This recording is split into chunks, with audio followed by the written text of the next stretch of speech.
Hey there, night owls and Family Guy fanatics. If you're settling in for some late-night entertainment and your brain is ready to drift off into dreamland, I've got the perfect collection of wild Family Guy facts that'll either help you doze off peacefully or keep you wide awake wondering how this show even exists. Tonight, we're diving deep into the bizarre, chaotic, and absolutely insane world of everyone's favorite dysfunctional animated family. Let me start with something that'll blow your mind right off the bat. Did you know that Peter Griffin has an astronomical body count that would make serial killers jealous? We're talking thousands of deaths, and honestly, most of them happened in the most ridiculous ways possible. This isn't your typical cartoon violence where characters bounce back with cartoon physics. Peter has legitimately caused more destruction than some natural disasters. Speaking of Peter's mayhem, his very first kill happened way back in the second episode of the entire series. Remember that Roadrunner from Looney Tunes? Yeah, Peter straight up ran that bird down with his car, flattening it completely. What makes this even funnier is Peter's reaction afterward, casually asking if he hit an ostrich while the Roadrunner is clearly pancaked on his windshield. This moment basically set the tone for everything that would follow in the series. But here's where things get really wild. Peter once literally took over Death's job in the show, and with that cosmic responsibility came the power to kill people just by touching them. During his stint as the Grim Reaper, he accidentally killed 2 airplane pilots mid-flight simply because he forgot to wear mittens. Can you imagine being a passenger on that plane? Thankfully, actress Karen Black was somehow there to land the aircraft, or everyone would have died in that crash too. The hospital incidents are particularly disturbing when you think about them. Peter somehow convinced people to let him work as a doctor, which is terrifying enough on its own, but then he actually killed a patient during what should have been a routine procedure. The patient even thanked Peter for saving his life right before dying, which adds this darkly comedic layer that only Family Guy could pull off. Here's a fact that might help you sleep better or give you nightmares, depending on your perspective. Peter once worked as a babysitter and literally left a baby to drown in a bathtub. He casually walked away, leaving behind drain cleaner in case of clogs, soap next to a radio, and towels on the roof. The complete negligence and absurdity of this situation perfectly captures Peter's character. He's simultaneously well-meaning and catastrophically incompetent. The show took Peter's violence to cinematic levels during various parody episodes. When they did their Kill Bill homage, Peter went full samurai warrior mode, engaging in what can only be described as a sword-fighting bloodbath. The choreography was surprisingly well animated for a show that usually relies on simple character movements, and Peter managed to take down 15 opponents all by himself in pure martial arts mayhem. Then there's Peter's brief career as a superhero parody called Red Stool, which was obviously their take on Deadpool. The name comes from the fact that his cancer specifically affected his rear end because, of course, Family Guy would go there. As Red Stool, Peter maintained Deadpool's tendency for extreme violence, adding several more bodies to his ever-growing count while cracking inappropriate jokes the entire time. The Walter White parody deserves special mention because it perfectly captured the essence of Breaking Bad while maintaining Family Guy's signature chaos. Peter as Heisenberg was just as dangerous as the original, dropping bodies left and right while somehow making it comedically absurd rather than genuinely threatening. The transformation from bumbling father to calculating criminal mastermind was surprisingly well executed for a show known more for cutaway gags than character development. But perhaps the most disturbing aspect of Peter's violence is how it affects his own family. He once accidentally killed his entire family through carbon monoxide poisoning, and his reaction was essentially wondering if his day's work was worth it. Sure, they all came back in the next episode because cartoon logic, but the casual way Peter processes causing his loved ones' deaths is genuinely unsettling when you think about it too deeply. The fight scenes with Ernie the Giant Chicken are legendary among Family Guy fans, and for good reason. These battles have spanned multiple episodes and caused more collateral damage than most action movies. They've fought in airports, construction sites, moving trains, and even hijacked time machines to battle across different historical periods. The destruction they cause is absolutely massive, with buildings collapsing, vehicles exploding, and innocent bystanders getting caught in their ridiculous feud. What makes the chicken fights even more absurd is that they started over an expired coupon. Think about that for a moment. These two characters have caused thousands of deaths, millions of dollars in property damage, and untold chaos across multiple dimensions, all because of a disagreement about a coupon's validity. It's the perfect example of Family Guy's ability to take tiny conflicts and escalate them to world-ending proportions. The time travel elements in their fights add another layer of complexity and destruction. When Peter and Ernie crash through different time periods, they're not just affecting the present day, they're literally altering history itself. The poor driver of that futuristic train they destroyed was probably just trying to get to work in his cyberpunk timeline. And suddenly, he's vaporized because two idiots from the early 21st century decided to continue their grocery store dispute across the space-time continuum. Here's something that might surprise you. Peter has actually caused more deaths through his various acts of terrorism, albeit usually accidental ones. When he befriended a terrorist named Mahmoud, Peter was completely oblivious to what was happening. All he cared about was the attention and perks of his new friendship. When Mahmoud gave him what Peter thought was a phone, he kept trying to use it to make calls, not realizing it was actually a bomb detonator. The explosions that resulted from Peter's innocent phone calls were catastrophic. Each time he tried to dial Mahmoud, another building would explode somewhere in the city. The fact that Peter remained completely clueless about what was happening makes it both hilarious and terrifying. Even when the gang managed to stop Mahmoud's planned attack on a bridge, Peter still had that detonator and used it again while trying to call a restaurant for reservations. The crossover episode with The Simpsons showcased Peter's destructive capabilities on an even grander scale. His fight with Homer Simpson leveled entire city blocks and resulted in mass casualties that would normally be associated with natural disasters or military conflicts. The two fathers' brawl started over Peter insulting The Simpsons show, which escalated into a city-destroying conflict that somehow ended with both characters gaining superpowers from radioactive waste. One particularly disturbing sequence involved Peter's brief stint as a high school student, where he arranged for a school shooting to get revenge on popular kids who ignored him. Even though he called it off at the last minute, the attack still went through, and the screams and gunshots in the background suggest multiple casualties among innocent children. This episode aired during a time when such events were unfortunately becoming more common in real life, making Peter's involvement even more unsettling. Peter's various explosions of hospitals deserve special mention for their sheer scale of destruction. When he disagreed with vaccines, he dressed as the Joker and blew up an entire medical facility just to prevent Stewie from getting a shot. The explosion was massive enough to level the building and likely killed dozens of patients, doctors, nurses, and staff members who were just trying to provide health care. But he didn't stop there. Peter later destroyed a children's hospital in another equally senseless act of destruction. The casual way the show presents these incidents, with Peter treating the explosions like minor inconveniences rather than mass casualty events, perfectly captures the dark comedy that Family Guy specializes in. It's simultaneously hilarious and deeply disturbing. The missile incidents showcase Peter's ability to cause destruction on a military scale. During his fight with President Trump, Peter's head got slammed onto a big red button that launched multiple missiles. Each missile likely killed hundreds of people in massive explosions, turning what started as a personal dispute into an international incident with catastrophic consequences. What's particularly interesting about Peter's character is how the show manages to make him sympathetic despite his astronomical body count. He's never intentionally malicious.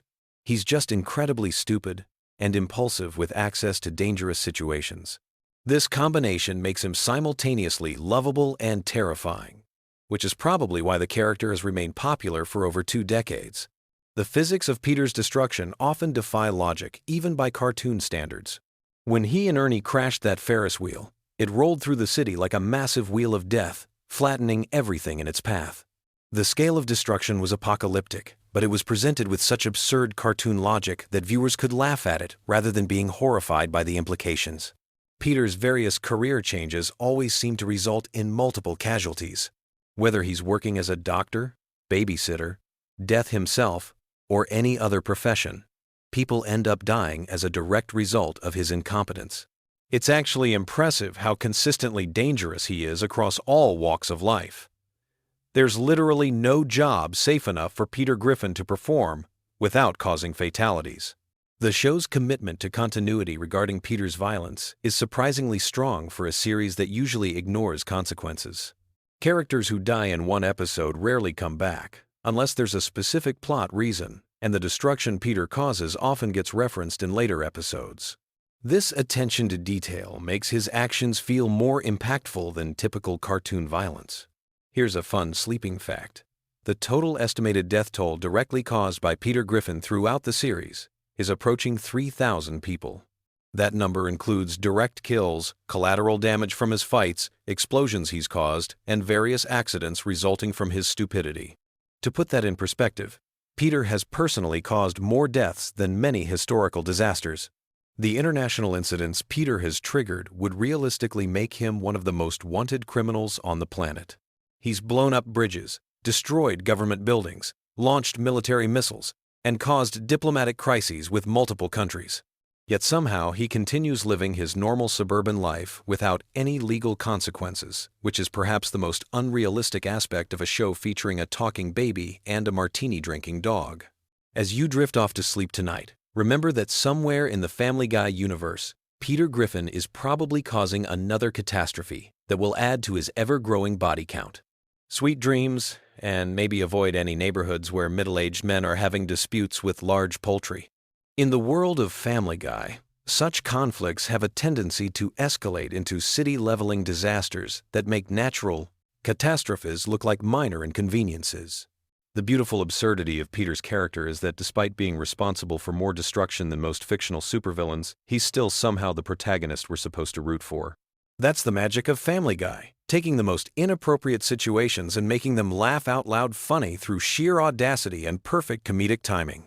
Now close your eyes and let these wonderfully bizarre facts carry you off into dreamland, where hopefully giant chickens and expired coupons can't hurt you. Picture this. You're lying in bed, ready to drift off, and someone mentions Family Guy facts. Suddenly, your brain lights up like a Christmas tree, and sleep becomes impossible. Well, tonight, we're embracing the chaos with the most bizarre, hilarious, and downright shocking facts about everyone's favorite dysfunctional animated family. So get comfortable, because these Family Guy secrets are about to blow your mind. Let's start with something that'll make you question everything you thought you knew about the show. Family Guy was actually canceled not once, but twice by Fox. The first time was in 2002 after just 3 seasons. But here's where it gets wild. The show's resurrection had nothing to do with critical acclaim or network executives suddenly realizing their mistake. It was all about DVD sales and late-night reruns on Adult Swim. The fans literally brought this show back from the dead through pure dedication and binge-watching. But that's just the beginning of the madness. Did you know that Seth MacFarlane almost died on September 11, 2001? He was supposed to be on American Airlines Flight 11, the first plane to hit the World Trade Center. The only reason he missed that flight was because he had been out drinking the night before, and his travel agent had given him the wrong departure time. He showed up to the airport hungover and 15 minutes too late. Talk about a sliding doors moment that changed television history forever. Speaking of Seth MacFarlane, this guy is basically a one-man entertainment machine. He doesn't just voice multiple characters on the show. He voices Peter Griffin, Brian the dog, Stewie, Glenn Quagmire, and Carter Pewterschmidt, plus several other recurring characters. That means when Peter and Brian are having a conversation, it's literally just Seth talking to himself in different voices. The recording sessions must be absolutely bonkers. Now, here's a fact that'll mess with your head. The show's signature cutaway gags, those random flashbacks that interrupt the main story, weren't originally part of the plan. They started as a way to fill time when episodes were running short. But they became so popular that they're now considered the show's trademark. Some episodes have been built entirely around these seemingly random interruptions. Let's talk about the characters for a moment, because there are some seriously twisted details hiding beneath the surface. Take Stewie Griffin, the diabolical baby genius. His character was originally inspired by the child character from the British sitcom The Onedin Line, but with a much darker twist. The writers have confirmed that Stewie has an incredibly high body count throughout the series, and we're not talking about toy soldiers here. In various episodes, Stewie has eliminated family members, strangers, celebrities, and even historical figures. There was that time he burned down a playhouse with children inside because he caught his girlfriend cheating. Then there's the episode where he takes out a prostitute with a sniper rifle for absolutely no reason other than target practice. And let's not forget when he dressed up as Santa and traumatized an entire family on Christmas morning, leaving behind what can only be described as a holiday horror scene. But Stewie's kill count gets exponentially more insane when you factor in his partnership with Penelope, his equally psychotic girlfriend. Together, they embarked on a global destruction spree that included bombing the Great Wall of China, destroying the Eiffel Tower, and creating a tidal wave that wiped out Copenhagen. When you add up all the casualties from their international terrorism campaign, we're talking about millions of victims. This baby character has technically committed genocide multiple times. The really disturbing part is how casually the show treats these mass casualty events. They're played for laughs, but when you actually sit down and think about the implications, Stewie, Griffin might be one of the most prolific fictional killers in television history. And he's supposed to be a 1-year-old baby. Moving away from the murder and mayhem, let's dive into some behind-the-scenes secrets that are equally fascinating. The show's animation style has evolved dramatically over the years, but not always in ways you'd expect. The early seasons were animated using traditional cell animation techniques, but the show switched to digital animation in later seasons. However, they deliberately kept certain imperfections in the animation to maintain that slightly rough, hand-drawn aesthetic that fans loved. Here's something that'll surprise you about the voice acting. Several major celebrity guest stars have appeared on the show, but many of them recorded their lines over the phone or via video call. This means some of your favorite celebrity cameos were literally phoned in, quite literally. The production team became masters at making these remote recordings sound like they were recorded in the same studio as the main cast. The show's musical numbers are another hidden gem of complexity. Seth MacFarlane, being a professional singer himself, often performs the songs live with a full orchestra. Those elaborate musical sequences you see in episodes aren't just animated afterthoughts. They're often recorded with full big band arrangements, complete with brass sections and professional backup singers. The amount of production value that goes into a 3-minute cartoon musical number rivals what you'd see in actual Broadway shows.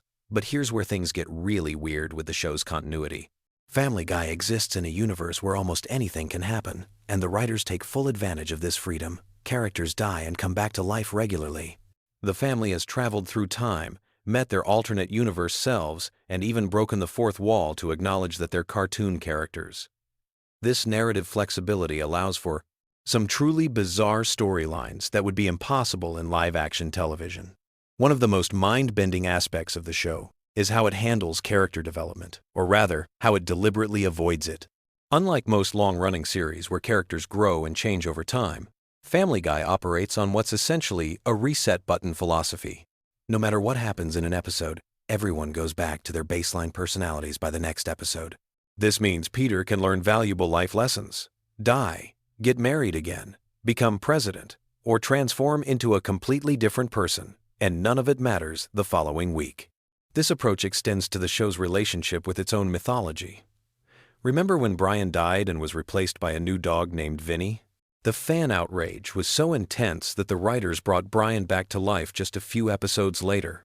But rather than pretend the death never happened, they incorporated the resurrection into the show's time travel mythology. It's this kind of meta-storytelling that keeps fans constantly guessing about what's real and what's just another throwaway gag. The cultural impact of Family Guy extends far beyond just being a popular cartoon. The show has influenced internet meme culture in ways that most people don't even realize. That "oh no" chicken fight scene between Peter and the giant chicken has become a template for depicting extended, over-the-top cartoon violence. The "it insists upon itself" quote about The Godfather has become shorthand for pretentious film criticism. And don't even get me started on how many internet arguments have been settled by simply posting a Family Guy cutaway gag. But perhaps the most fascinating aspect of the show is how it serves as a time capsule for American pop culture over the past 2 decades. Episodes from the early 2000s are filled with references to celebrities, movies, and cultural phenomena that were huge at the time but have since been forgotten. Watching old episodes is like taking a trip through a museum of pop culture history, complete with all the embarrassing fashion choices and forgotten scandals. The show's approach to controversial topics has always been deliberately provocative. The writers seem to take a perverse pleasure in pushing boundaries and seeing how far they can go before someone complains. But here's the thing that's often overlooked. Beneath all the shock value and offensive humor, the show actually has a surprisingly progressive worldview on many social issues. It just packages that progressivism in such outrageous wrapping that people miss the actual message. Take the character of Brian, the family dog. On the surface, He's just a talking dog who drinks martinis and has pretensions of being an intellectual.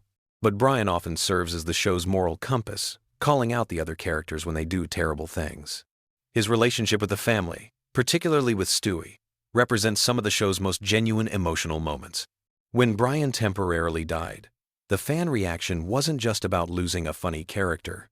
People were genuinely heartbroken because Brian represented the heart of the show. The animation team behind Family Guy has developed some truly innovative techniques over the years. Those elaborate fight scenes, particularly the ones involving Peter and the giant chicken, require months of planning and animation work. The sequences are choreographed like actual action movies, with careful attention paid to pacing, camera angles, and dramatic timing. The fact that all this effort goes into animating a man fighting a poultry mascot is both absurd and oddly impressive. Here's a production secret that most fans don't know. The show's writers often create multiple versions of controversial jokes, starting with the most extreme version and then gradually toning it down until they find something that Fox will actually allow on television. This means, for every outrageous joke that makes it into an episode, there are probably 3 or 4 even more outrageous versions sitting in a file somewhere. The merchandising empire built around Family Guy is absolutely massive. There are Family Guy branded everything from coffee mugs to car accessories to clothing lines. But the most surprising merchandising success has been Stewie Griffin baby products. Yes, parents are apparently comfortable decorating their nurseries with imagery of a homicidal infant genius. The irony is probably lost on most consumers, but it's definitely not lost on the show's creators. One aspect of the show that deserves more recognition is its musical sophistication.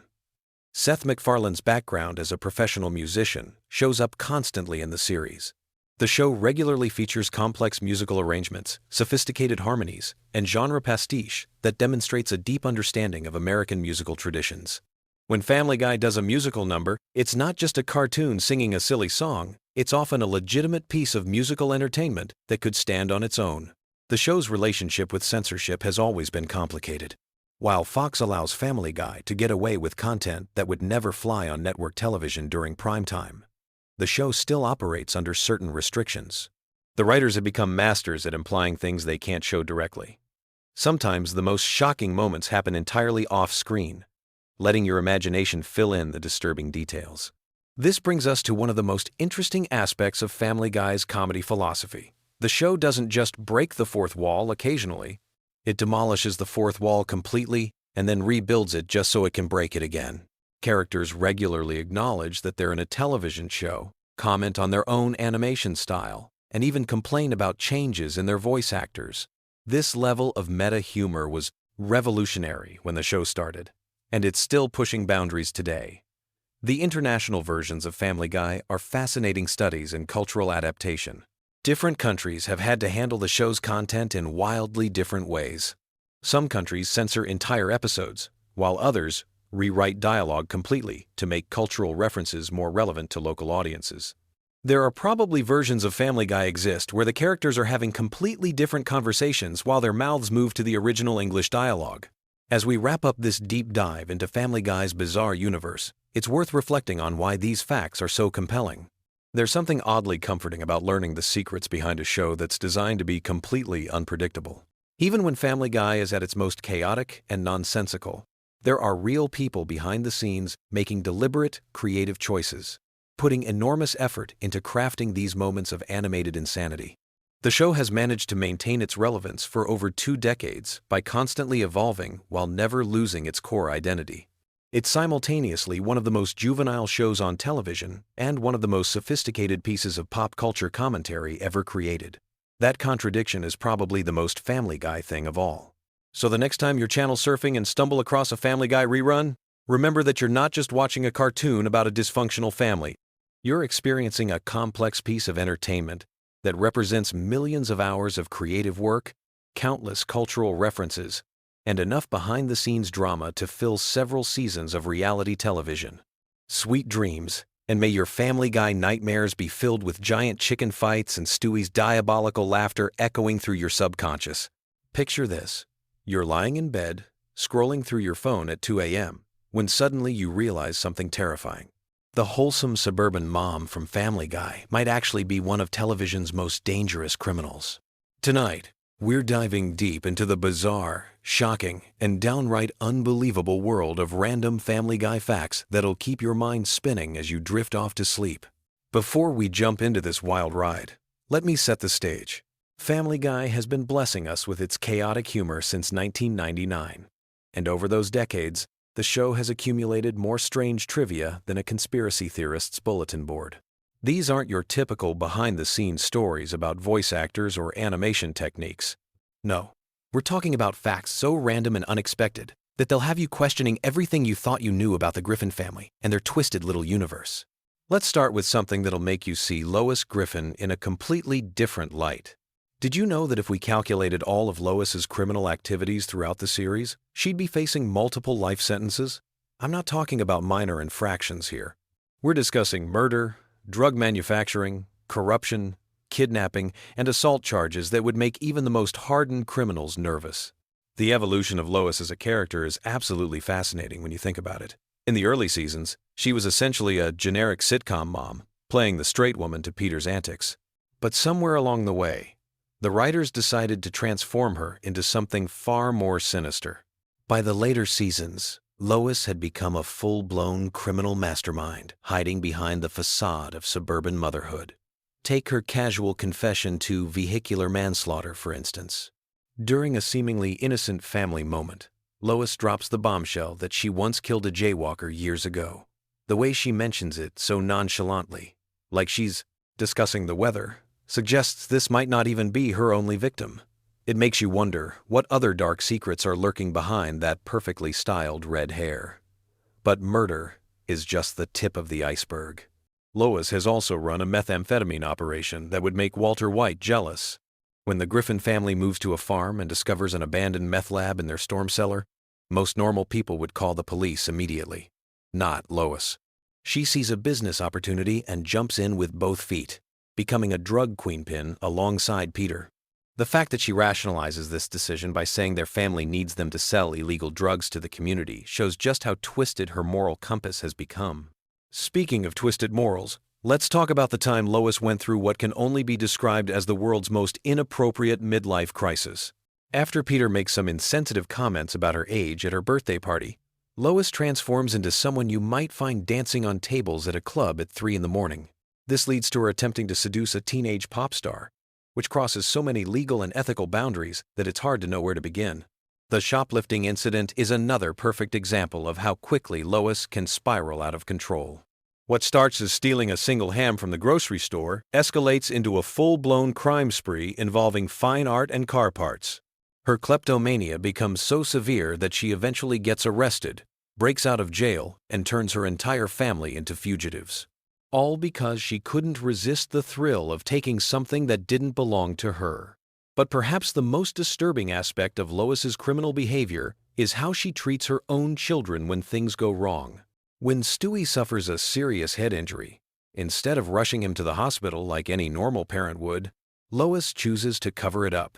She and Peter create an elaborate scheme involving makeup and staged accidents to hide their negligence. The fact that she prioritizes avoiding responsibility over her child's well-being reveals a level of selfishness that's genuinely chilling. Now, let's shift gears and talk about some of the more bizarre production facts that most fans don't know. The show's creator, Seth MacFarlane, originally pitched Family Guy as a much darker, more satirical series. Many of the early concepts were considered too controversial, even for late-night television. Some of these rejected ideas eventually found their way into later episodes, but in modified form. The voice acting process for Family Guy is more complex than most people realize. Seth MacFarlane voices multiple main characters, often having full conversations with himself during recording sessions. The technical challenge of maintaining distinct personalities and vocal patterns for each character while switching back and forth rapidly is something that few voice actors could handle. MacFarlane has mentioned in interviews that he sometimes loses track of which character he's supposed to be voicing mid-sentence. The show's animation style, while appearing simple on the surface, actually requires an enormous amount of detail work. Each episode contains hundreds of subtle visual gags and background jokes that most viewers miss entirely. The animators deliberately hide references to other shows, movies, and pop culture phenomena in almost every frame. Some of these hidden jokes are so obscure that they're only discovered by fans years after the episodes originally aired. One of the most interesting aspects of Family Guy's production is how the writers handle the show's timeline. The characters never age, despite the show running for over 2 decades. This creates some fascinating continuity challenges. For example, pop culture references that were current when early episodes were written now seem dated, but the characters still react to them as if they're happening in real time. The writers have to constantly balance staying relevant with maintaining the show's internal consistency. The censorship battles that Family Guy has fought over the years could fill their own documentary series. Network executives have rejected countless jokes, storylines, and visual gags for being too offensive or controversial. What's fascinating is that some of the content that was deemed unacceptable 15 years ago would probably pass without comment today, while other material that aired without issue then would never make it to broadcast now. The shifting standards of what's considered appropriate for television have forced the writers to constantly adapt their approach. Let's talk about the show's international reception, which varies wildly from country to country. In some nations, entire episodes have been banned for content that American audiences barely notice. Certain characters have been completely removed from international versions, while other episodes have been so heavily edited that they're barely recognizable. The challenge of creating content that works across different cultural contexts while maintaining the show's irreverent spirit has led to some creative solutions and some spectacular failures. The merchandise empire surrounding Family Guy is absolutely massive, but some of the products that have been created are genuinely bizarre. There have been Family Guy energy drinks, pet accessories, and even home security systems. The strangest might be the Family Guy branded medical supplies, which seems like an odd choice given the show's generally unhealthy lifestyle choices and medical mishaps. The fact that someone thought a thermometer featuring Peter Griffin was a marketable idea says something about our society that I'm not sure I want to examine too closely. Speaking of merchandise, the show's impact on internet culture cannot be overstated. Family Guy clips and memes have become a fundamental part of online humor, often taken completely out of context and used in ways the original creators never intended. Some jokes that weren't particularly funny in their original episodes have become comedy gold when isolated and shared online. The show has essentially become a meme generator, producing content that takes on a life of its own in the digital world. The guest star roster for Family Guy reads like a who's who of entertainment industry legends. What's remarkable is how many A-list celebrities have been willing to appear on a show that regularly mocks celebrity culture and Hollywood excess. Some guests have even allowed the show to create entire episodes built around making fun of their public personas. The fact that these stars are willing to be the butt of the joke shows either remarkable good humor or excellent agents who understand the value of staying relevant. But let's get back to the truly weird stuff. Did you know that the show has featured several episodes that were never supposed to air? These lost episodes contain content so strange or controversial that network executives decided they crossed lines that shouldn't be crossed. Some of these episodes have leaked online over the years, while others remain locked away in the Fox vault, possibly never to see the light of day. The existence of this hidden Family Guy content has spawned entire online communities dedicated to tracking down and sharing these forbidden episodes. The show's approach to historical events is particularly interesting. Family Guy has tackled everything from the Kennedy assassination to 9/11, often in ways that push the boundaries of good taste. What's fascinating is how the show uses humor to comment on serious subjects, while simultaneously acknowledging that some things probably shouldn't be joked about. This creates a strange tension where the show is both deeply irreverent and oddly respectful at the same time. The technical aspects of producing Family Guy have evolved dramatically over the show's run. Early episodes were animated using traditional cell animation techniques, while later seasons rely heavily on computer-generated imagery. This transition has allowed for more complex visual effects and smoother animation, but it's also changed the fundamental look and feel of the show in subtle ways that longtime fans notice immediately. One of the most bizarre aspects of Family Guy lore involves the show's relationship with its own cancellation. The series was actually canceled twice by Fox, only to be brought back due to popular demand and strong DVD sales. This cancellation and resurrection cycle has become part of the show's mythology, with episodes regularly making jokes about their own temporary death. Few television series have turned their own mortality into a running gag quite so effectively. The scientific accuracy, or complete lack thereof, in Family Guy episodes could provide material for an entire physics course on what not to do. The show regularly features characters surviving impacts that would kill normal humans, objects behaving in ways that violate basic laws of physics, and medical situations that would be impossible in reality. While this is obviously intentional comedy, the sheer volume of scientific impossibilities in each episode is actually quite impressive from a creative standpoint. As you're drifting off to sleep tonight, consider this final thought. Family Guy has been on the air for so long that there are now adults who have never lived in a world without the Griffin family. For an entire generation, the bizarre logic of Family Guy humor has been a constant background presence in their lives. The show has shaped comedy sensibilities, influenced internet culture, and created a shared cultural language that spans multiple generations. The random facts we've explored tonight barely scratch the surface of the Family Guy universe. Behind every episode lies a web of creative decisions, production challenges, and cultural commentary that reveals far more depth than the show's crude humor might suggest. Whether you love it or hate it, Family Guy has undeniably left an indelible mark on television history and popular culture. So as you close your eyes and let sleep take over, remember that somewhere in the world, animators are working on the next batch of Family Guy episodes, creating new random facts that will someday keep future generations awake at night, wondering how on earth such a bizarre and wonderful show ever came to exist. Sweet dreams, and may your subconscious be filled with the chaotic energy of the Griffin family and their endlessly entertaining dysfunction.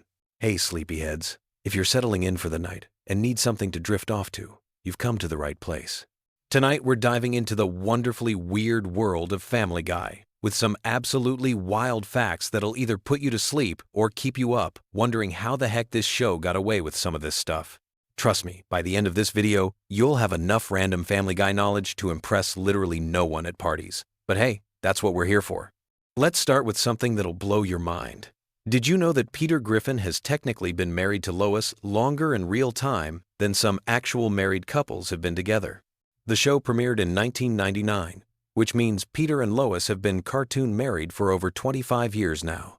That's longer than a lot of Hollywood marriages last, and considering all the ridiculous stuff Peter puts Lois through, it's honestly impressive she hasn't left him for someone with at least 2 functioning brain cells. Speaking of Peter's questionable decision-making skills, here's a fact that might make you question everything you thought you knew about the show. Peter Griffin has actually cheated on Lois multiple times throughout the series, but not always in the way you'd expect.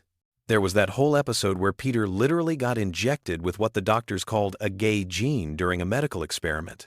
Now, I know what you're thinking, and yes, this is as ridiculous as it sounds. Peter needed money for medical bills, saw an ad for volunteers for medical research, and being Peter, he didn't ask any questions before signing up. The doctors at this research facility were apparently working on some kind of gene therapy, and Peter ended up getting injected with this experimental serum that was supposed to make him gay. The kicker? He only did it because they offered him $125. That's right, Peter Griffin's sexuality was temporarily altered, for the price of a decent vacuum cleaner. Only on Family Guy would someone's entire identity shift because of what amounts to pocket change. But here's where it gets really interesting. Once the serum kicked in, Peter didn't just become gay, he became like stereotypically gay. We're talking about a guy who suddenly knew all the best brunch spots in town and started making homemade muffins. Lois was initially upset about the whole situation until she tasted those muffins, and then she was suddenly okay with having a gay husband. It's like she discovered the secret to getting Peter to actually contribute to household duties was a medical experiment gone wrong. The really wild part is that Peter ended up getting a boyfriend named Scott, and he was completely ready to leave his entire family for this guy. Peter literally told Lois he was leaving her for his new soulmate, packed his bags, and started living his best gay life. They went to fancy restaurants, which is probably more romantic attention than Lois had gotten in years, and Peter was genuinely happy. The effects were supposed to wear off eventually, but nobody knew when. The doctor said it could be anywhere from a week to a year, which is quite possibly the most unhelpful medical diagnosis in television history. Meanwhile, Brian and Stewie decided they needed to fix this situation, so they sent Peter to what was essentially conversion therapy, which obviously didn't work. Scott got worried when Peter disappeared for 2 days and showed up at the Griffin house looking for him. When Lois found out what Brian had done, she wasn't happy, and they all rushed to rescue Peter from this ridiculous straight camp. Here's the kicker though. When Peter and Scott were finally reunited, Scott had a special surprise planned. Remember how Peter had mentioned that his ultimate fantasy was to have an 11-way? Well, Scott made that happen. Can you imagine being in Peter's shoes when the effects finally wore off after 2.5 weeks? The man went from living his best life to probably needing serious therapy. But that wasn't even the only time Peter stepped out on his marriage. There was another incident involving his special mirrored sunglasses that accidentally revealed he was getting calls from a secret boyfriend. Peter was playing poker, and because he's Peter, he was wearing these ridiculous sunglasses that basically showed everyone his cards. But that wasn't even the stupidest part. When his phone rang during the game, everyone could see in his sunglasses that the contact was saved as his secret boyfriend. The man literally had no concept of how to keep a secret. Peter's excuse for taking the call? He told everyone it was his wife. Smooth, Peter. Real smooth. This is the same guy who somehow managed to maintain an entire second family in Chicago. That's right. Peter Griffin had a whole other life where he pretended to be the mother of someone else's children.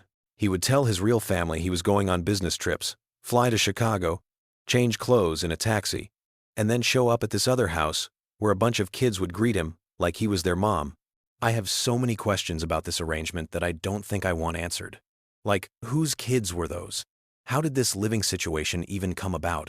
And most importantly, how did Peter manage to keep this secret when he couldn't even hide a boyfriend's contact information on his phone?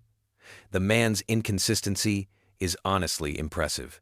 Then there was the time Peter got amnesia and forgot he was married to Lois entirely. This happened when the Griffin family somehow ended up on Family Feud, because of course they did. Peter got into a fight with Richard Dawson, which honestly seems about right for Peter's personality, and ended up flying headfirst into a table. The impact gave him complete amnesia, and he had no idea who Lois or his kids were. The doctor said Peter's memory could come back anywhere from days to years, which again, super helpful medical advice. Lois tried everything to jog his memory, including showing him old home movies, but Peter just got distracted by random things in the background. The man's attention span was somehow even worse with amnesia than it was normally. Here's where things got weird, though. Peter might not have remembered being married to Lois, but some things about his personality remained intact, like the fact that he was a complete pervert. He started creeping on Lois, not realizing she was actually his wife and that he could just ask her to sleep with him. When Lois explained the situation, Peter was over the moon. He basically got to lose his virginity all over again, except this time with someone who actually knew what they were doing. But Peter's amnesia brain didn't quite understand the boundaries of marriage. He seemed to think that if he could sleep with Lois, he could probably sleep with anyone in the house. This led to Lois having to explain, in the most awkward way possible, that he couldn't have relations with the kids. That's a sentence no parent should ever have to say. But then again, this is Peter Griffin we're talking about. The amnesia situation got even more complicated when Peter decided he didn't want to be married anymore. He thought the whole concept was stupid and decided to become a bachelor. So suddenly, Lois and the kids were kicked out of their own house and had to move to a crappy apartment in the city, while Peter lived it up as a single man. He was throwing parties, bringing home different women every night, and generally living like he was 25 years old instead of a middle-aged father of 3. The really messed up part is that Peter got his memory back after about a day, but he decided to keep pretending he had amnesia because he was enjoying the bachelor lifestyle too much. Meanwhile, Quagmire was making moves on Lois in her vulnerable state, and Brian had to rush to tell Peter what was happening. Peter finally confessed that his memory had returned, but only because he didn't want Quagmire sleeping with his wife. The fact that he was willing to abandon his family for random hookups but drew the line at Quagmire says a lot about Peter's priorities. One of the most bizarre cheating incidents involved Peter falling in love with a cardboard cutout. This wasn't some quick gag either. Peter literally brought home a cardboard stand-up of model Kathy Ireland and treated it like a real relationship. He introduced the cutout to his kids, took it out to dinner, and somehow managed to have what he considered a physical relationship with it. The logistics of this situation are something I don't think anyone wants to think too hard about. Peter was so committed to this cardboard romance that he told his kids Kathy was their new mom. Lois was still living in the house and honestly seemed pretty unbothered by the whole thing. She figured it would blow over eventually, and she was probably right, except that Chris decided to take Kathy into his room for his own purposes. When Peter found out, he was so angry that he shook the cutout, and her cardboard head literally fell off, ending the relationship in the most anticlimactic way possible. The show also had this meta episode where they pretended to show behind-the-scenes footage of the Family Guy cast, and in this fake documentary, we found out that Peter was supposedly cheating on Lois with an 18-year-old intern. When confronted about the naked pictures on his phone, Peter's excuse was that his phone number used to belong to the intern's ex-boyfriend, so the pictures were sent by mistake. Then, when pressed further, he claimed it was the cloud's fault. The cloud people. Peter Griffin blamed technology for his infidelity. What made this even worse was that Lois revealed this had happened 5 times, and some of the pictures actually had Peter in them too. At this point, you have to wonder about Lois's self-respect. But then again, she's been putting up with Peter's nonsense for over 2 decades. So maybe she's just developed an immunity to his stupidity. Throughout all of these incidents, there's this running theme of Peter having absolutely no understanding of how relationships work. Whether he's temporarily gay, suffering from amnesia, or falling in love with cardboard, he consistently makes choices that any reasonable person would recognize as relationship ending.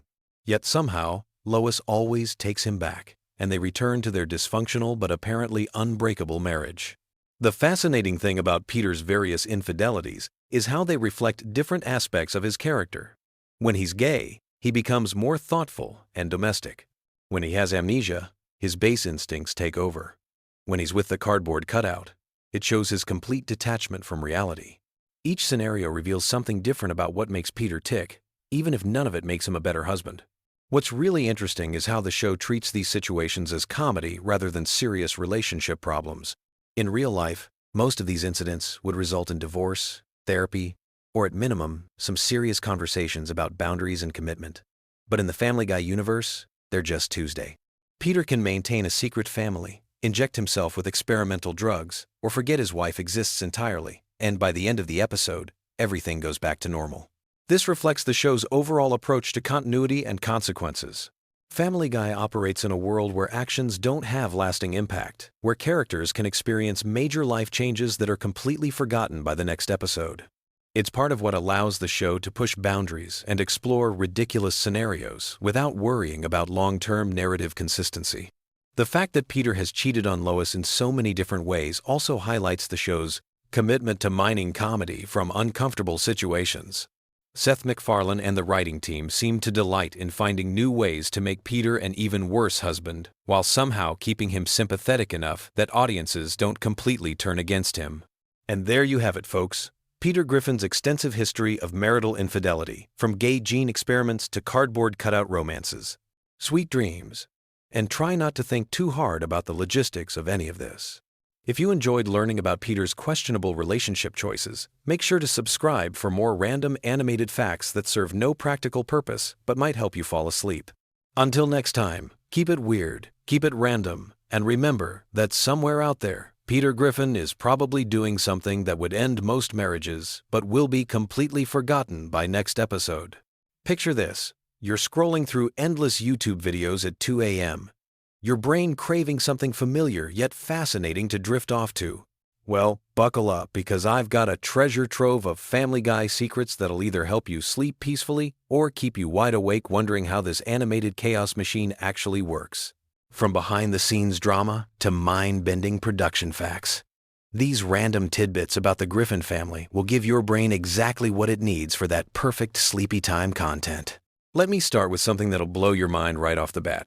The voice of Stewie Griffin, that diabolical baby genius we all know and love, is performed by the show's creator, Seth MacFarlane himself. But here's the kicker that most people don't realize. MacFarlane originally based Stewie's voice on the legendary actor Rex Harrison, who played Professor Henry Higgins in My Fair Lady. That posh, sophisticated British accent that makes Stewie sound like he stepped out of a Victorian manor? It's basically a baby doing an impression of a 1,960 seconds Broadway star.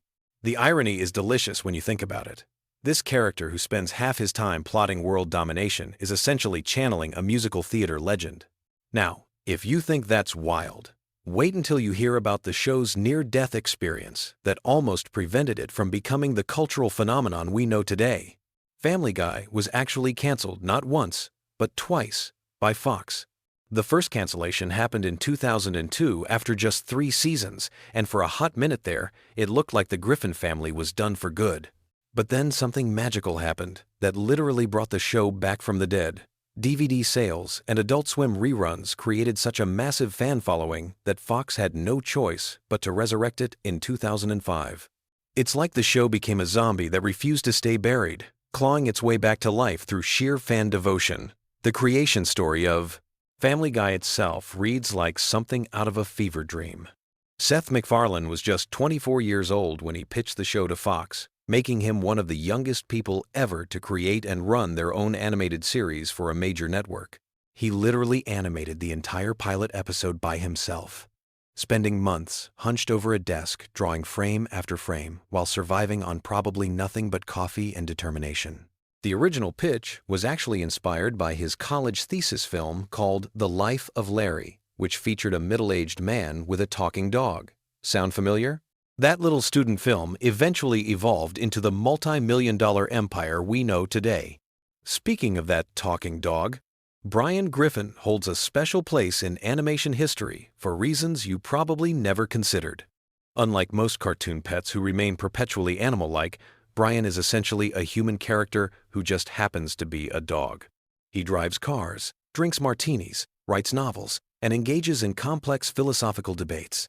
MacFarlane has stated that Brian represents his own voice in the show more than any other character, which explains why the dog often serves as the moral compass of the family. It's basically MacFarlane having conversations with himself through a talking animal, which, when you think about it, is either brilliant or slightly concerning. The show's controversial humor didn't emerge by accident. It was a carefully calculated rebellion against traditional family sitcoms. MacFarlane deliberately set out to create the anti-Simpsons, something that would push every boundary the Simpsons wouldn't touch. Where the Simpsons used gentle satire and heartwarming family moments, Family Guy went nuclear with shock, humor, and deliberately offensive content. The cutaway gags, those random flashback sequences that became the show's signature, were originally MacFarlane's solution to a problem he had with traditional sitcom pacing. He wanted to break free from the constraints of linear storytelling and create something that felt more like channel surfing through a fever dream. Here's a production detail that'll make you appreciate the craft behind the chaos. Each episode of Family Guy takes approximately 10 months to complete, from initial script to final animation. That means the episodes you're watching right now were being worked on almost a year ago. The animation process alone involves hundreds of artists working across multiple studios, with the initial designs created in California before being sent overseas for full animation. It's like a massive international relay race, where each handoff has to be perfect or the whole episode falls apart. The voice acting sessions are apparently legendary affairs that sound more like comedy improv shows than traditional recording sessions. MacFarlane voices not just Stewie, but also Brian, Peter, and Glenn Quagmire, often having entire conversations with himself in the recording booth. The other voice actors have described watching him switch between characters mid-sentence as both impressive and slightly unsettling. Imagine seeing someone argue with themselves in 4 different voices while maintaining perfect character consistency. It's basically like watching a one-man theater performance in real time. One of the most fascinating aspects of Family Guy's production is how the writer's room operates. Unlike many animated shows that plan seasons far in advance, Family Guy's writing process is notoriously chaotic and last-minute. Writers have described sessions where entire episodes get scrapped days before animation begins, leading to frantic rewrites and sleepless nights. This seat-of-the-pants approach actually contributes to the show's unpredictable energy, but it also means that voice actors sometimes receive new scripts literally hours before recording sessions. The show's relationship with censorship has been a constant dance between pushing boundaries and avoiding network wrath. Family Guy has developed an almost scientific approach to testing limits, deliberately writing jokes that are slightly more offensive than what they actually want to air, knowing that network censors will demand cuts. The final version that reaches viewers is often the writer's actual intended content, achieved through strategic overwriting and negotiation. It's psychological warfare, disguised as comedy writing. MacFarlane's musical background plays a much larger role in the show than most people realize. Before creating Family Guy, he was actually a jazz vocalist and pianist, which explains the numerous musical numbers scattered throughout episodes.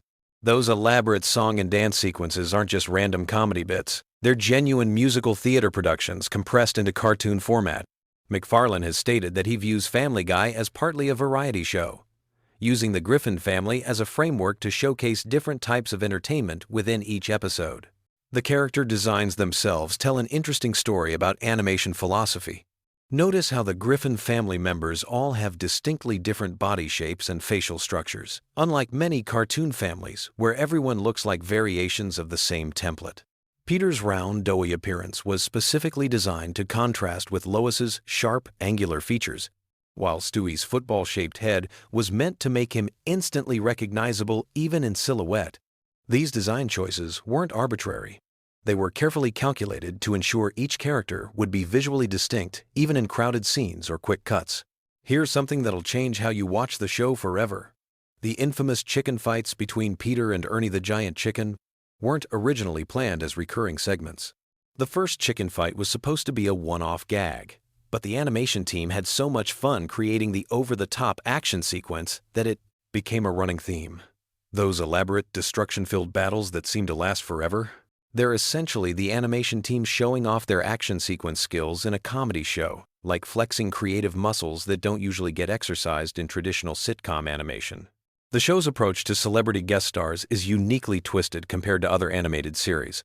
While most cartoons treat celebrity appearances as special events, with the famous person playing themselves or a character clearly meant to be them, Family Guy often buries celebrity voices in minor roles without any fanfare. A-list actors will voice background characters for single lines, and viewers might never realize they just heard a famous person deliver a throwaway joke. It's the entertainment industry equivalent of hiding expensive ingredients in cheap fast food. Family Guy's international versions reveal fascinating cultural differences in humor.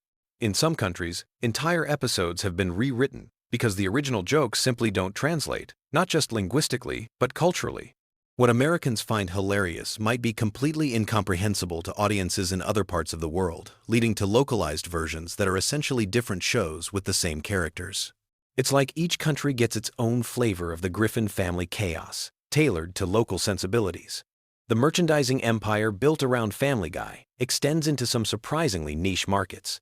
Beyond the obvious t-shirts and DVDs, there are Family Guy-themed wine collections, luxury watches, and even high-end collectible sculptures that cost thousands of dollars.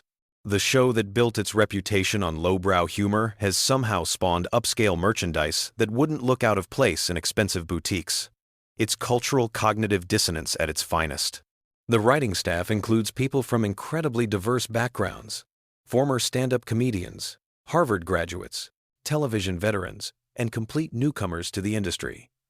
This mix creates a unique creative environment where highbrow intellectual humor crashes into street-level comedy instincts. The result is a show that can reference obscure philosophical concepts in one scene and make fart jokes in the next, often within the same episode.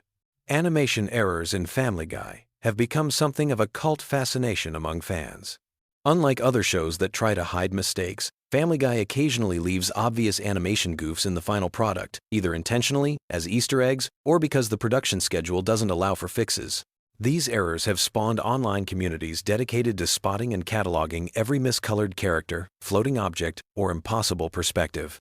It's accidental, interactive entertainment, where viewers become detectives hunting for visual inconsistencies. The show's theme song, that bouncy piano melody everyone knows by heart, was originally much longer and included additional verses that were cut for time.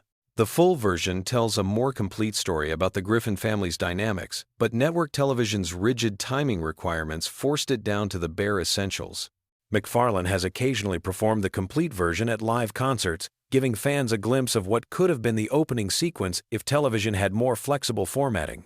Voice acting for animated shows requires a completely different skill set than live-action performance, and Family Guy pushes these demands to extremes.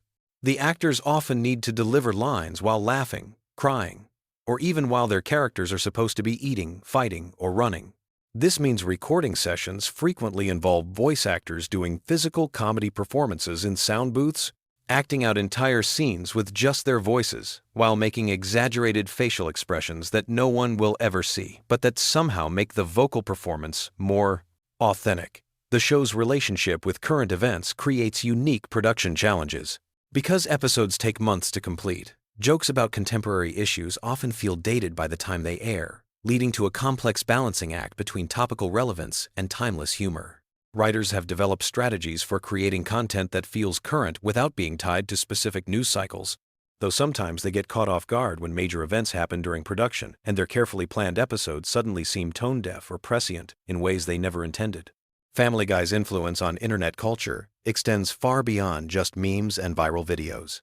The show's cutaway gag structure essentially predicted how people would consume media in the social media age. Short, disconnected bursts of content that don't require following a linear narrative. Those seemingly random flashbacks that interrupt the main story? They're basically the television equivalent of scrolling through TikTok or Twitter, jumping from one unrelated thought to another without warning. The economics behind Family Guy reveal interesting insights into how modern television actually works. Despite being an animated show with relatively high production costs, it's incredibly profitable because animated content doesn't age the same way live-action shows do. There are no aging actors demanding higher salaries, no physical sets that deteriorate, and no location shoots that become impossible due to changing landscapes. The Griffin family can theoretically exist forever without any of the logistical problems that eventually kill most television series. Behind all the controversy and chaos, Family Guy operates like a massive creative experiment in pushing the boundaries of what television can be. Every episode is essentially asking the question, what if we tried this completely ridiculous thing and somehow made it work within the framework of a family sitcom? Sometimes the experiments fail spectacularly. But when they succeed, they create moments of television that are genuinely unlike anything else on the air. The show has created its own internal mythology that's become increasingly complex over the years. Character relationships, running gags, and callback references have built up layers of continuity that reward longtime viewers while potentially confusing newcomers. It's like a secret club where the membership requirement is having watched hundreds of hours of animated chaos, and the reward is understanding jokes that are incomprehensible to everyone else. And here's perhaps the most interesting fact about Family Guy. Despite all its success and cultural impact, the show remains fundamentally unpredictable. After more than 2 decades on the air, it can still surprise viewers with completely unexpected creative choices, bizarre guest appearances, or experimental episodes that break its own established rules. In a television landscape increasingly dominated by formulaic content, Family Guy maintains a chaotic creativity that keeps audiences guessing what might happen next. So there you have it, a deep dive into the wonderfully weird world behind one of television's most controversial animated families. Whether you're drifting off to sleep or staying wide awake in fascination, these facts reveal just how much complexity hides behind what appears to be simple cartoon chaos. Sweet dreams, and remember, in the Griffin household, normal is just another word for boring. Picture this, you're lying in bed, scrolling through your phone, and your brain is buzzing with the day's chaos. You need something familiar, something comforting, something that'll help you drift off into peaceful sleep. Well, tonight we're diving into the wonderfully weird world of Quahog with some random Family Guy facts that'll ease you into dreamland. So grab your favorite pillow, get cozy, and let me tell you some fascinating tidbits about America's most dysfunctional animated family that might just surprise you. Did you know that Family Guy was actually canceled not once, but twice? The show first got the axe in 2002 after just 3 seasons. Fox executives thought the ratings weren't strong enough to justify keeping it alive. But here's where it gets interesting. The show found new life through DVD sales and reruns on Adult Swim. The DVD sales were so phenomenal that they broke records for animated series at the time. Fans were buying up seasons faster than Peter could down a beer at the Drunken Clam.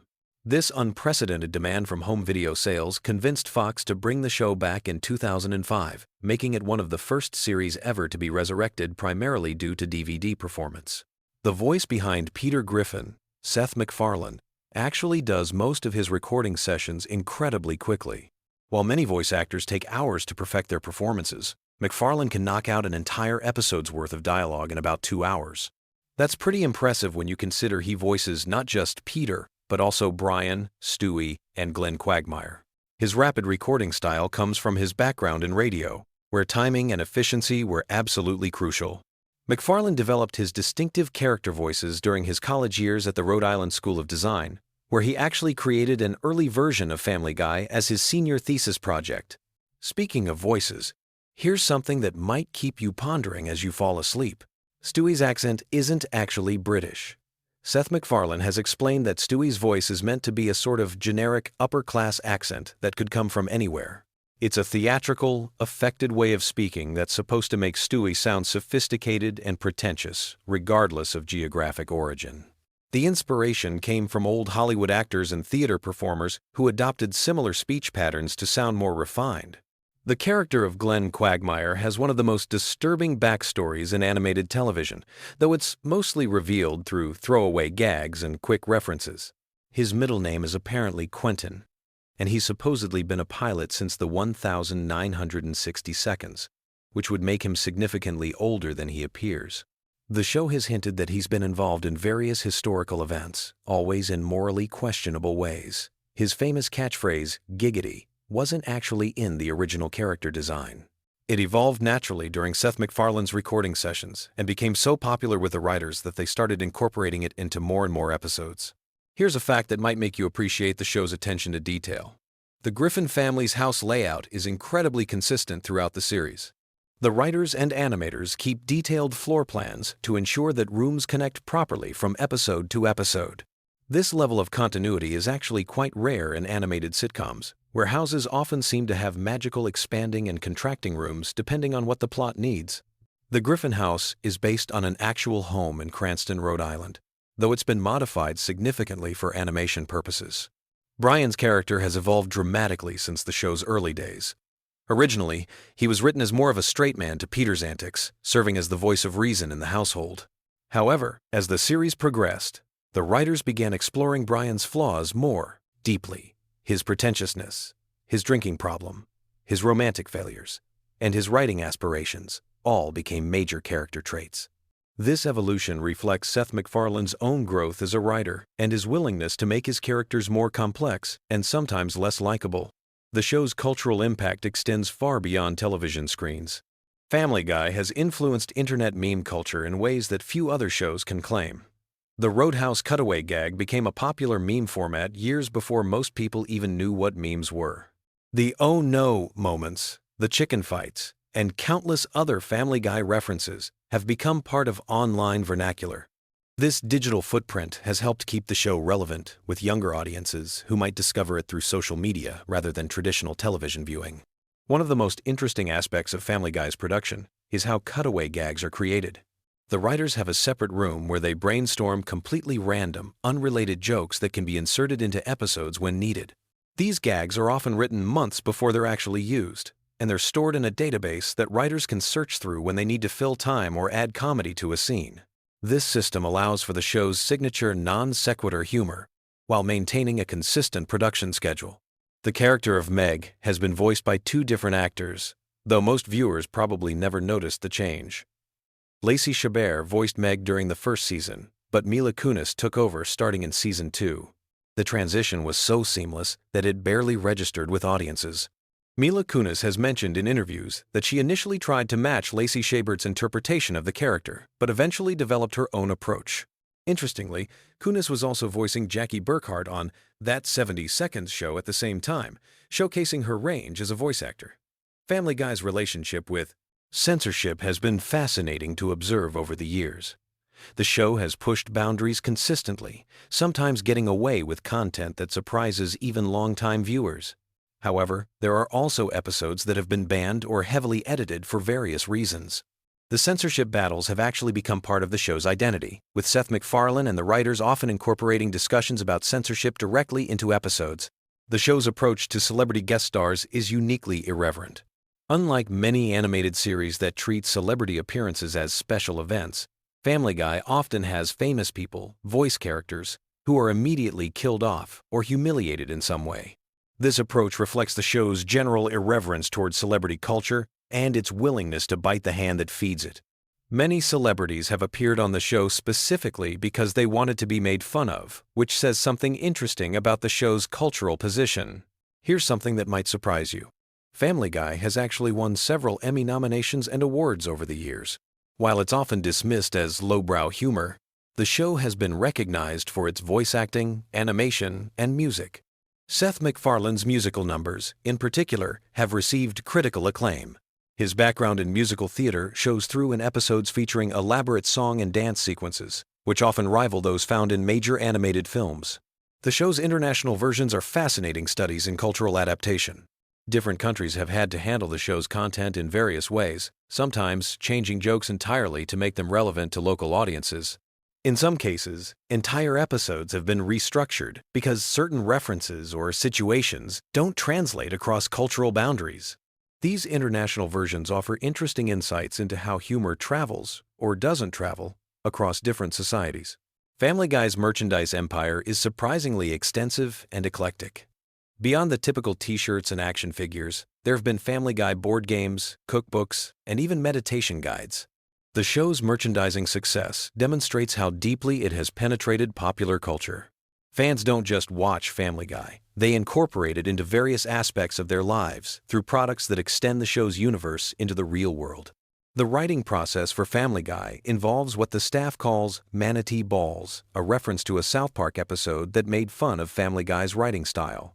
The writers actually embraced this criticism and lean into the randomness that South Park was mocking. They've developed systems for generating increasingly absurd combinations of references, situations, and characters. This self-aware approach to their own writing style has become part of the show's meta-humor.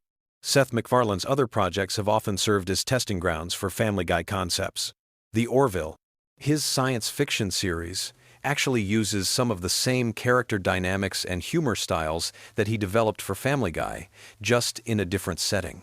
Similarly, American Dad and The Cleveland Show served as laboratories where different aspects of the Family Guy formula could be explored and refined. The show's relationship with current events is complex and ever-evolving. Family Guy often references things that happened months before episodes air due to production schedules, but the writers have developed techniques for keeping the show feeling current. They've also mastered the art of making jokes that feel timeless, even when they're about very specific cultural moments. One aspect of Family Guy that often goes unnoticed is its sophisticated understanding of animation history. The show regularly pays homage to classic animation styles, from Disney to Warner Brothers to obscure experimental films. These references serve multiple purposes.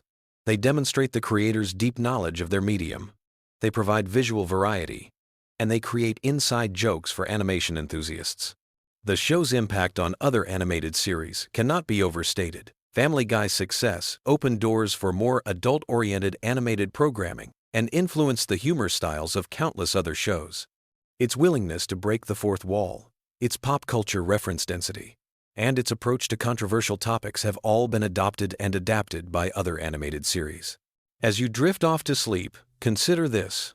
Family Guy represents a unique moment in television history, where traditional broadcast standards, internet culture, and animation technology all converge to create something entirely new. The show emerged just as DVD sales were becoming important, just as internet memes were developing, and just as animation technology was becoming sophisticated enough to support rapid production schedules. The voice actors have developed such strong relationships with their characters that they often improvise during recording sessions. These improvisations frequently make it into the final episodes, adding spontaneity to what could otherwise be very controlled animation. The chemistry between voice actors, even when they're recording separately, comes through in the final product in ways that feel natural and unforced. Family Guy's legacy will likely be its demonstration that animated television could be both commercially successful and artistically ambitious while maintaining an irreverent, anti-establishment attitude.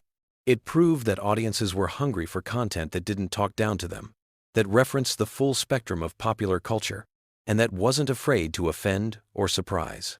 So as you close your eyes tonight, remember that somewhere in the world, someone is discovering Family Guy for the first time. Someone else is rewatching their favorite episode, and the creators are probably working on new ways to surprise, shock, and entertain audiences.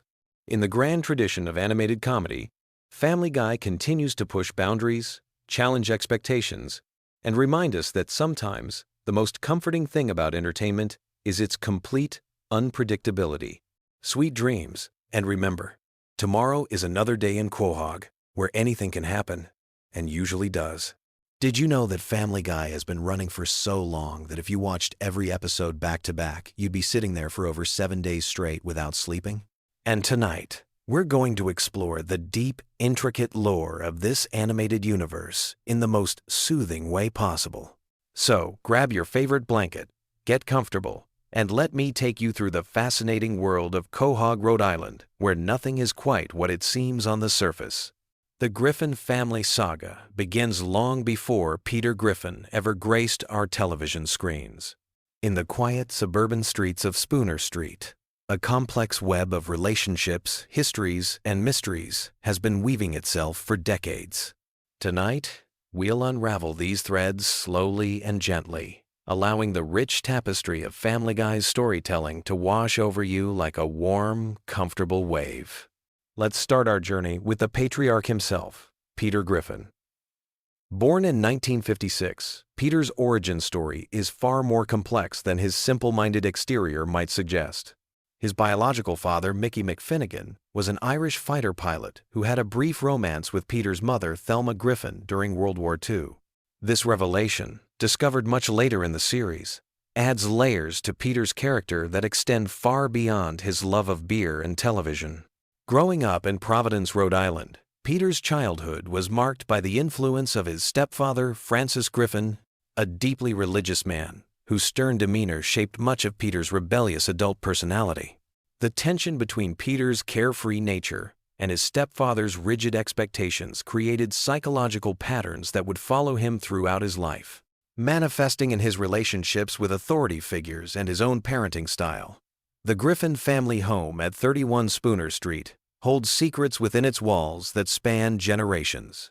Built in the 1940s, the house has witnessed decades of Quahog's evolution from a quiet fishing village to the bustling suburban community we know today. Each room tells a story, from the basement where Peter keeps his various collections and hiding spots, to the attic, where family memories gather dust alongside forgotten treasures. Lois Schmidt Griffin brings her own rich family history to the Griffin legacy. Born into the wealthy Schmidt family, her upbringing in Newport, Rhode Island, was marked by privilege and expectations that she would eventually rebel against by marrying Peter. Her father, Carter Schmidt, represents old money aristocracy, while her mother, Barbara, embodies the socialite lifestyle that Lois chose to leave behind for suburban family life. The love story between Peter and Lois began in the most unlikely circumstances. Their first meeting at a college party seemed destined for disaster, with Peter's crude humor clashing against Lois's refined sensibilities. Yet beneath the surface differences, they found a connection that would withstand decades of marriage, countless adventures, and the chaos that seems to follow the Griffin family wherever they go. Their eldest child, Meg Griffin, carries the weight of being the family scapegoat, but her character development reveals depths that extend far beyond the surface-level jokes. Born Megatron Griffin, her name itself hints at the complex relationship she has with power and identity. Throughout the series, glimpses of Meg's inner strength emerge, suggesting that her current role in the family dynamic may be more temporary than it appears. Chris Griffin, the middle child, represents the gentle heart of the Griffin family. His artistic nature and kind spirit often serve as a counterbalance to the chaos surrounding him. His relationship with his imaginary friend and his various creative pursuits reveal a sensitive soul navigating the complexities of adolescence while surrounded by the unconventional family dynamics that define the Griffin household. The youngest Griffin, Stewie, presents perhaps the most intriguing mystery in the entire series. His advanced intelligence, sophisticated vocabulary, and mysterious origins create questions that have puzzled fans for years. Some episodes suggest he's a genius infant, others hint at time travel capabilities, and still others present him as an ordinary baby whose adventures might exist primarily in his imagination. Brian Griffin, the family's talking dog, serves as both comic relief and philosophical anchor for the series. His role as the most rational member of the family often puts him in the position of voice of reason, though his own flaws and struggles with alcoholism and failed relationships make him a complex character rather than a simple moral compass. The extended Griffin family tree branches out in fascinating directions. Peter's sister, Karen, and his various relatives create a network of relationships that span different social classes and geographic regions. Each family gathering reveals new dynamics and old resentments that have been simmering beneath the surface for decades. Quahog itself functions almost as a character in the Family Guy universe. This fictional Rhode Island town has its own history, complete with founding families, local legends, and community traditions that date back centuries. The Drunken Clam, Peter's favorite bar, serves as more than just a drinking establishment. It's a social hub where local politics, gossip, and friendships are forged and tested. The town's various establishments each carry their own stories. The grocery store where Peter works has seen multiple ownership changes and corporate restructures, reflecting broader economic changes in small-town America. The local news station provides a window into Quahog's relationship with the outside world, while the various restaurants and shops create a sense of community continuity. Among Quahog's most colorful residents, we find characters whose backstories interweave with the Griffin family narrative in unexpected ways. Glenn Quagmire, the Griffin's neighbor, carries secrets from his past as a naval officer and pilot that occasionally surface to add depth to his character beyond his more obvious personality traits. His family history, including his relationship with his parents and his various romantic entanglements, creates ripple effects throughout the community. Cleveland Brown's departure and eventual return to Quahog represents one of the series' most significant character developments. His journey to Virginia and back again brought new perspectives to old friendships, while his marriage to Donna and the blending of their families created new dynamics in the established social order of Spooner Street. Joe Swanson's background as a police officer adds layers of law enforcement history to the neighborhood dynamic. His disability, acquired in the line of duty, represents both personal triumph and ongoing challenge, while his relationship with his wife Bonnie and their family creates another thread in the complex web of Spooner Street relationships.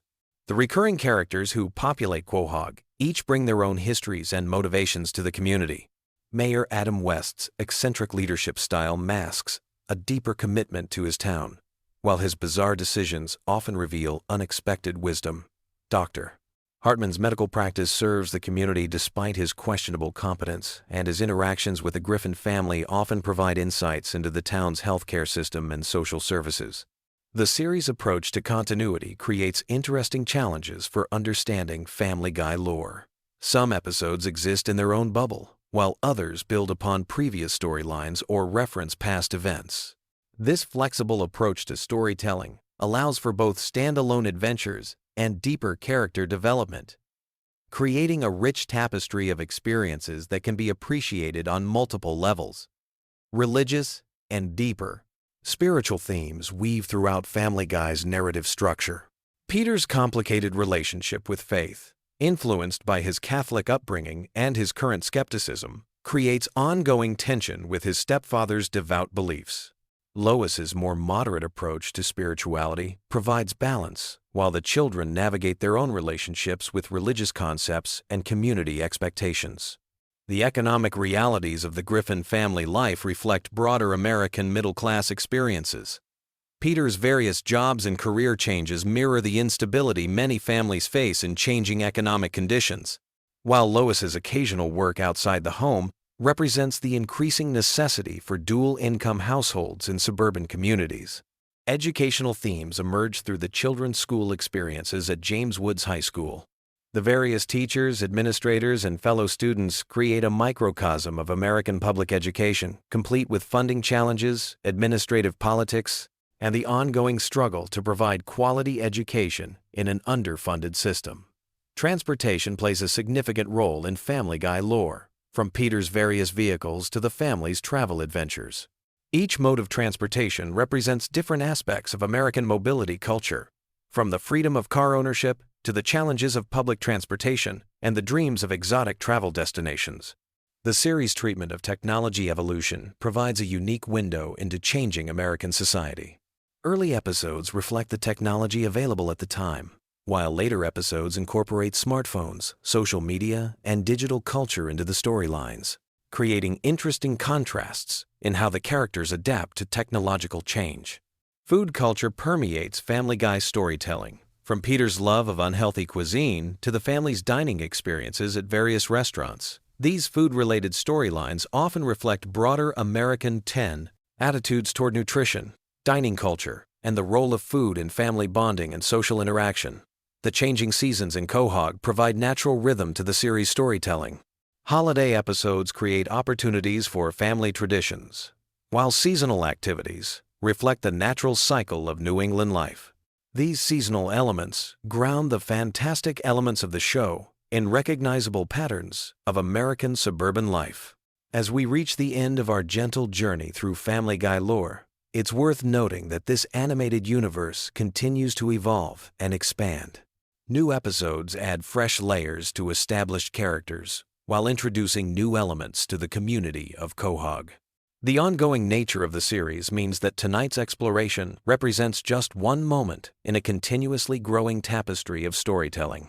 The Griffin family's adventures, both mundane and extraordinary, reflect universal themes of family, community, and personal growth, wrapped in the distinctive comedic style that has made Family Guy a cultural phenomenon.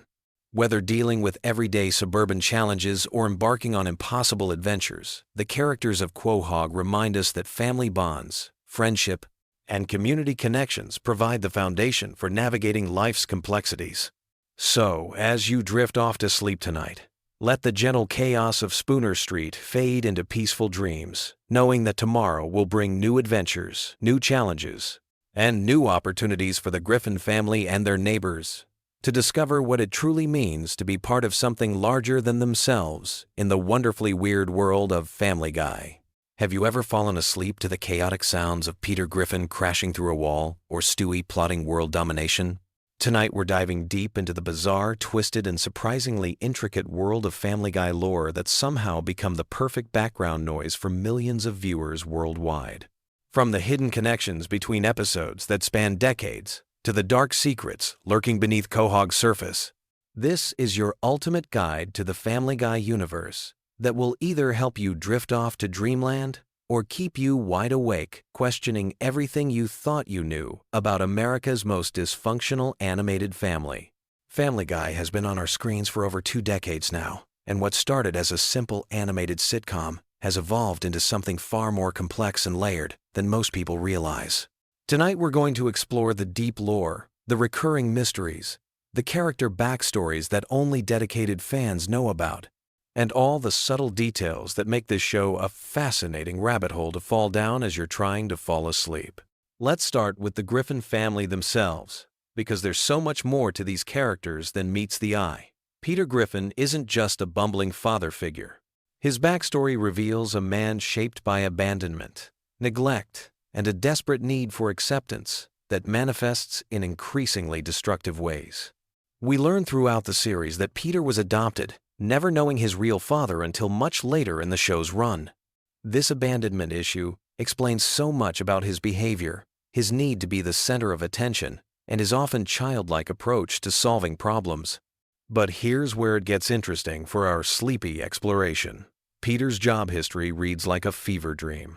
He's worked at a toy factory, been a fisherman, worked at a brewery, become a bodyguard, tried his hand at being a country music star, worked as a private investigator, and somehow ended up back at the brewery multiple times. Each job change represents a different phase of the show's evolution, and if you're watching chronologically as you fall asleep, you can actually track the show's tonal shifts through Peter's career moves. Lois Griffin presents an even more fascinating character study for our nighttime viewing. She comes from the wealthy Pewterschmidt family, which immediately sets up this class conflict that runs throughout the entire series. Her father, Carter Pewterschmidt, represents old money, conservative values, and everything that Peter both despises and desperately wants to be accepted by. Lois chose Peter over her privileged background, but this choice haunts their relationship in subtle ways that become more apparent when you're watching with sleepy, unfocused attention. The really interesting lore element here is how Lois's musical background keeps surfacing throughout the series. She's classically trained, she's performed professionally, and there are hints that she gave up a potentially successful career to become a housewife and mother. These musical moments in the show often serve as brief respites from the chaos, making them perfect for viewers who are using the show to wind down. Now let's talk about Meg, because her character arc is actually one of the most complex and disturbing elements of the Family Guy universe. What starts as typical teenage awkwardness evolves into something much darker. The family's treatment of Meg goes beyond normal sibling rivalry or parental frustration. It becomes a systematic emotional abuse that the show initially played for laughs, but gradually reveals as genuinely harmful. The lore around Meg includes several episodes that suggest she's actually the most mentally stable and capable member of the family, which makes her treatment even more tragic. She's shown to be intelligent, talented, and capable of genuine empathy, qualities that the rest of the family either ignores or actively punishes. For viewers drifting off to sleep, Meg's storylines often provide a strange sort of comfort because they're usually quieter and more introspective than the main family chaos. Chris Griffin's character development follows a different trajectory entirely. While he's often dismissed as the dumb kid, the show's lore reveals that Chris has artistic talent, musical ability, and emotional intelligence that surpasses most of his family members. His relationship with his father is complicated by Peter's own insecurities about masculinity and success. Chris represents the possibility of breaking the cycle of dysfunction, which gives his character an underlying hopefulness that works well for bedtime viewing. But let's dive into the real star of Family Guy's complex lore, Stewie Griffin. This character has undergone one of the most dramatic evolutionary arcs in television history. He started as a genuinely evil baby bent on world domination and matricide, but gradually transformed into a complex character dealing with identity, sexuality, and belonging. The show never explicitly addresses this transformation, which creates this fascinating ambiguity about whether Stewie actually changed or whether we're just seeing different aspects of his personality. The time travel episodes featuring Stewie create some of the most intricate lore in the entire series. His future selves, his various timelines, and his technological capabilities suggest a level of intelligence and capability that extends far beyond what we see in regular episodes. These time travel storylines often involve quieter, more contemplative moments that are perfect for viewers who are trying to relax. Stewie's relationship with Brian creates another layer of lore that's perfect for our sleepy exploration. Their friendship transcends the typical pet-owner relationship and becomes something closer to intellectual partnership. They travel together, solve problems together, and engage in philosophical discussions that often serve as the show's more thoughtful moments. Their dynamic provides a consistent emotional anchor throughout the series' more chaotic elements. Speaking of Brian, his character lore is incredibly rich and often overlooked. He's not just a talking dog. He's a failed writer, a recovering alcoholic, a liberal intellectual, and someone struggling with depression and self-worth issues. His various romantic relationships throughout the series reveal someone desperately seeking validation and connection. His death and resurrection in later seasons created one of the most emotionally impactful storylines in the show's history, demonstrating how attached viewers had become to his character. The setting of Quahog itself deserves exploration in our lore deep dive. This fictional Rhode Island town has its own mythology, complete with local celebrities, recurring businesses, and a distinct culture. The Drunken Clam serves as a central gathering place where much of the show's male bonding and philosophical discussions occur. Mort Goldman's pharmacy, the local news station, and various other businesses create a sense of continuity and community that grounds the more absurd elements of the show. Cleveland's departure and return to the series creates interesting lore implications. His time in Virginia with his own spin-off show exists in the same universe, and references to his experiences there occasionally surface in Family Guy episodes. This interconnected universe concept adds depth for viewers who are familiar with both shows. Quagmire's character provides some of the darkest lore in the entire series. While often played for laughs, his behavior patterns suggest serious psychological issues and criminal tendencies. The show occasionally hints at a more complex backstory involving his father's gender transition, his military service, and his dysfunctional relationship patterns. These darker elements create an interesting contrast with his seemingly cheerful demeanor. Joe Swanson's backstory as a disabled police officer adds another layer of complexity to the Quahog community. His accident, his marriage to Bonnie, and his struggle to maintain his sense of purpose and masculinity after becoming paralyzed provide some of the show's more serious emotional content. His friendship with Peter, Cleveland, and Quagmire often explores themes of loyalty, acceptance, and adaptation that work well for contemplative viewing. The show's cutaway gags, while seemingly random, actually create their own form of lore through recurring characters and situations. Conway Twitty appearances, the various historical figures Peter claims to have interacted with, and the recurring joke characters all contribute to the show's internal mythology. These cutaways often provide brief mental breaks that can be soothing for viewers trying to wind down. Family Guy's approach to continuity is deliberately loose, which actually makes it perfect for casual viewing. Unlike serialized dramas that require intense attention to plot details, Family Guy episodes can be enjoyed independently while still rewarding longtime viewers with references and callbacks. This makes it ideal for background viewing or for times when you're not paying complete attention. The show's musical numbers deserve special mention in our lore exploration. From Conway Twitty performances to elaborate Broadway-style productions, these musical interludes often serve as the show's most memorable and emotionally resonant moments. They break up the rapid-fire joke delivery and provide opportunities for character development and emotional expression. The various holiday episodes throughout the series create their own seasonal lore. Christmas episodes often explore themes of family, tradition, and redemption. Halloween episodes venture into horror and supernatural territory. These special episodes often feature higher production values and more elaborate storytelling that reward dedicated viewing. The show's treatment of religion, politics, and social issues creates ongoing lore threads that reflect changing social attitudes over the show's long run. Early episodes approach these topics differently than later ones, creating an interesting timeline of cultural evolution that can be tracked through the series' progression. Guest appearances and celebrity encounters in Family Guy often become part of the show's lore through recurring references and callbacks. These celebrity interactions sometimes extend beyond single episodes, creating ongoing relationships and references that reward longtime viewers. The various alternate reality and parallel universe episodes explore different versions of the Griffin family and Quahog community. These episodes often reveal character depths and relationship dynamics that aren't apparent in regular episodes.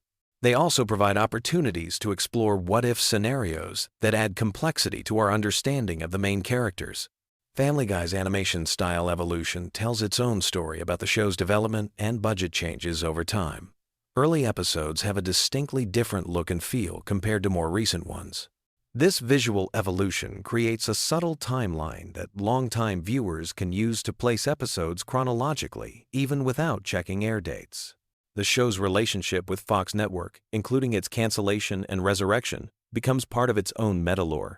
Episodes that reference these real-world events blur the line between fiction and reality in ways that add extra layers for dedicated fans to discover and contemplate. As we wind down our exploration of Family Guy's rich lore landscape, it's worth noting that this depth and complexity is part of what makes the show so suitable for repeated viewing and background watching. There's always another layer to discover, another connection to make, another character detail to notice. Whether you're actively watching or letting it play, while you drift off to sleep, Family Guy's universe provides a consistent, familiar, and surprisingly deep world to explore.